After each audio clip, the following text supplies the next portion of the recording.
Shruti Sharma? Yes. Yes, please take a seat.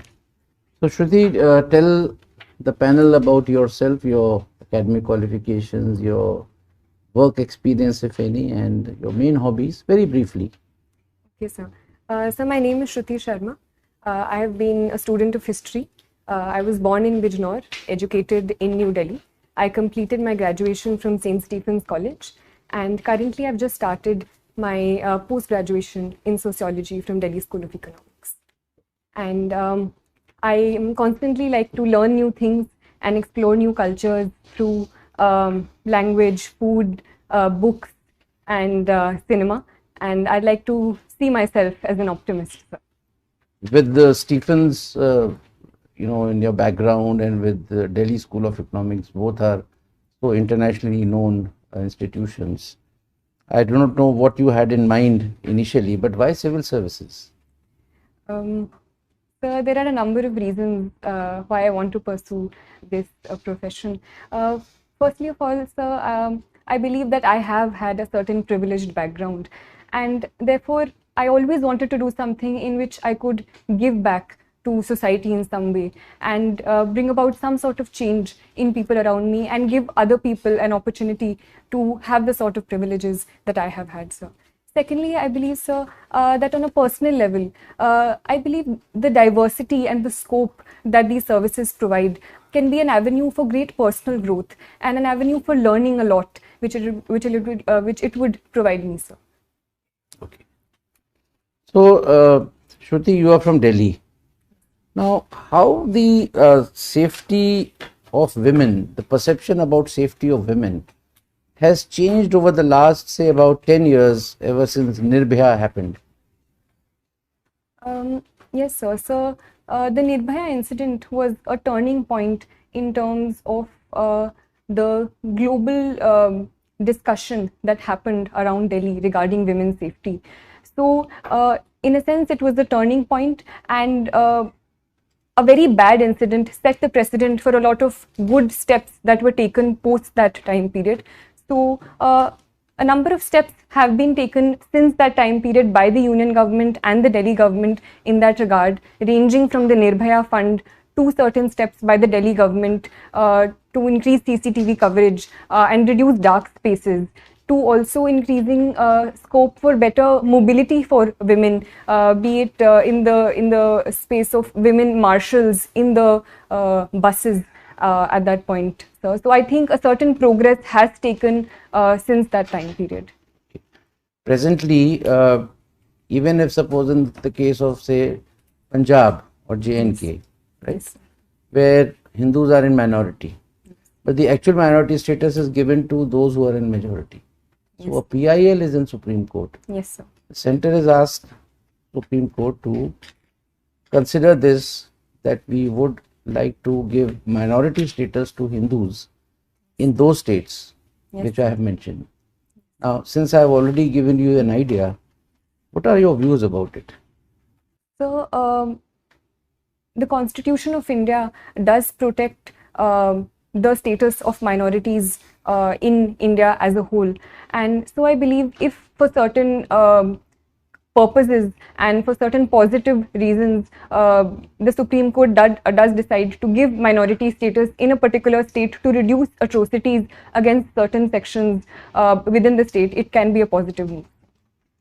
Viren sir? Question, I'll take it on. You see, the Supreme Court does it. Supreme Court in no way is in a position to stop atrocities. It will only adjudicate a matter in view of the constitutional scheme. What does the Constitution provide? So how do you think it would stop atrocities on minorities, religious minorities at that? So if it can provide in the future a certain safeguards that the minority status can provide and certain special steps that can be taken for minorities in a particular state. Can you give any example when Supreme Court has provided safeguards, laid down safeguards?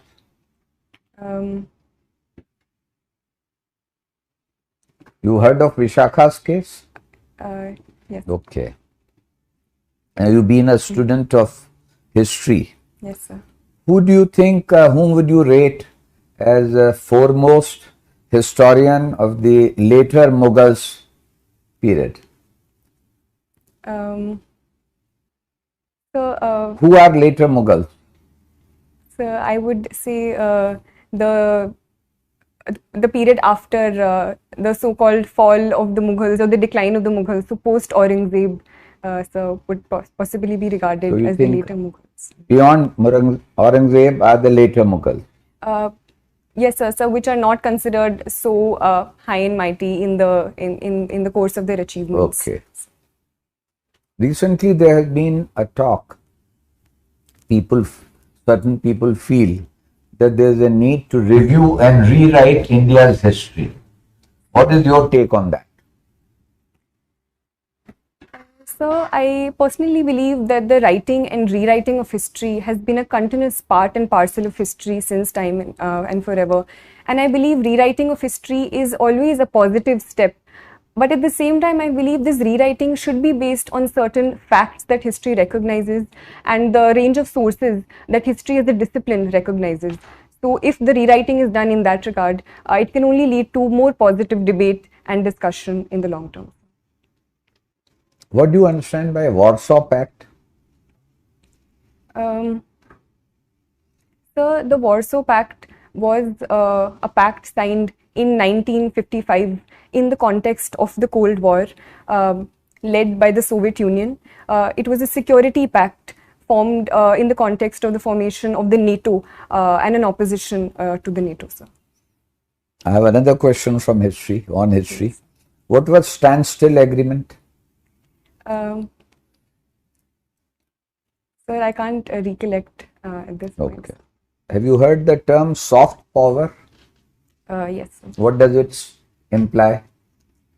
So soft power is usually used in opposition to hard power, where hard power talks about a certain military might. Soft power, on the other hand, is the influence of culture and other aspects in increasing the might or the influence of a certain country or power over other powers. So cinema can also be one example of any other illustration of soft power in context of India.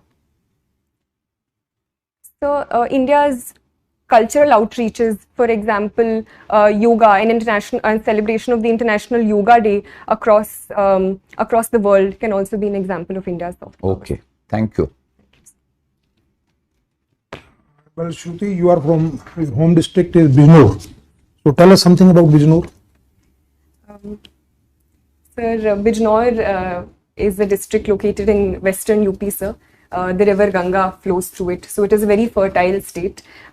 Sugarcane being one of the major crops of Bijnor, and therefore sugar mills and the sugar industry is also very well developed, with 5 of the most largest sugar mills located here. In terms of historical importance, the place Vidurkoti is associated with Bijnor. There are a number of prominent personalities from Bijnor, ranging from Vishal Bharadwaj in cinema to poets like Dushyant Kumar, to historical figures like Abul Fazl associated with Akbar, sir. So it is truly a very rich. So, in your opinion, which is the very significant public policy initiative in the last couple of years by Government of India, which has done really, in your opinion, has done really well? Sir, I think in the light of the COVID pandemic, the PM Ayushman Bharat Yojana has been very instrumental in expanding the public health infrastructure across the country and providing affordable healthcare to most sections of the population.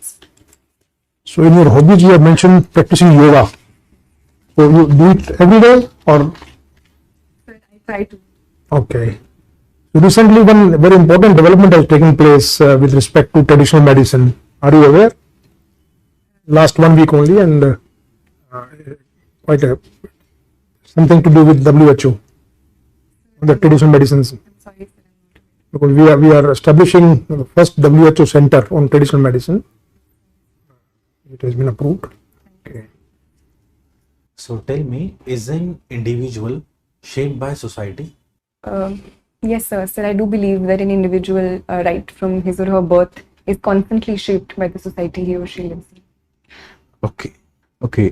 What is your view on taxation on digital currency?